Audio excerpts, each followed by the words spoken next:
ಇನ್ನೊಂದು ಸಂಬಳ ಬಂದುಬಿಟ್ಟು ನಮಗೆ 21,000 ಇದೆ. ಅದರಲ್ಲಿ ನಮ್ಗೆ ಕೊಡೋದು ಬರೀ 9,000, 10,000, 12,000. ಯಾರು ವಾಯ್ಸ್ ಮಾಡ್ತಾರೋ ಅವರಿಗೆ 12,000 ಕೊಡ್ತಾರೆ, ಯಾರು ಮಾಡಲ್ವೋ ಅವ್ರಿಗೆ 9,000 ಕೊಡ್ತಾರೆ. ಈ ಥರ ಒಂದೊಂದು ವಾರ್ಡಲ್ಲಿ ಒಂದೊಂದು ಥರ ರೀತಿಯಲ್ಲಿ ಸಂಬಳ ಕೊಟ್ಕೊಂಡು ನಮಗೆ ಕೊಡ್ತಾಯಿದ್ದಾರೆ. ಇನ್ನೊಂದು ಏನಂದರೆ PF ESC ಕೂಡ ಇಲ್ಲ.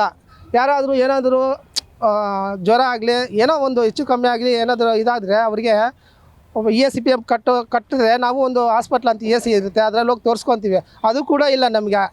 ಆ ಥರ ಪರಿಸ್ಥಿತಿ ಆಗೋಗ್ಬಿಟ್ಟು ನಮಗೆ ಇವಾಗ ಯಾರಾದರೂ ನಮ್ಮ ಡ್ರೈವರ್ ಆಗಲಿ ಕ್ಲೀನರ್ ಯಾರಾದರೂ ಅಕಸ್ಮಾತ್ ಬೈ ಚಾನ್ಸ್ ಏನಾದರೂ ಸತ್ತೋಯ್ತರು ಅಂದರೂ ಅವ್ರಿಗೆ ಪರಿಹಾರ ಕೂಡ ಏನಿಲ್ಲ. ಅದೇ PK ಅವರಿಗೆ ಸತ್ತೋದ್ರೆ ಒಂದು 10 ಲಕ್ಷ ರೂಪಾಯಿ ಇದ್ರೂ ಕೊಡ್ತಾರೆ, ನಮ್ಗೆ ಅದು ಕೂಡ ಕೊಡ್ತಾ ಇಲ್ಲ.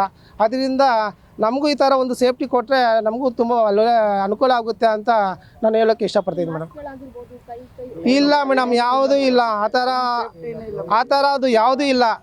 ಯಾರಾದರೂ ಆಫೀಸರು ಬರ್ತಾ ಇದ್ದಾರೆ ಅಂದರೆ ಮಾತ್ರ ಗ್ಲೌಸು ಮತ್ತು ಶೂ ಎಲ್ಲ ಕೊಡ್ತಾರೆ, ಬಟ್ಟೆ ಅದು ಯೂನಿಫಾರ್ಮ್ ಎಲ್ಲ ಕೊಡ್ತಾರೆ.